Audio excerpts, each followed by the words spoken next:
This is Nepenthes ovata, and it's our selected clone sold under BE-3919.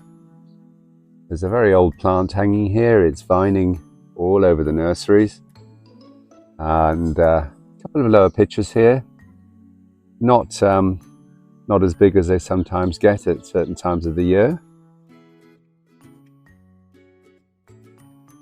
Very nice, very distinctive shape. And as I said, it's a selected clone, which means that any plant anybody has in their collection is going to be identical in form to this one if it's under BE code 3919.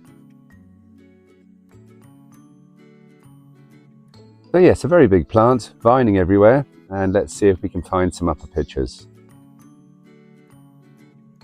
Well, on the hunt for upper pictures of ovata, most of them are well out of reach without a ladder, but there's one here I can get to.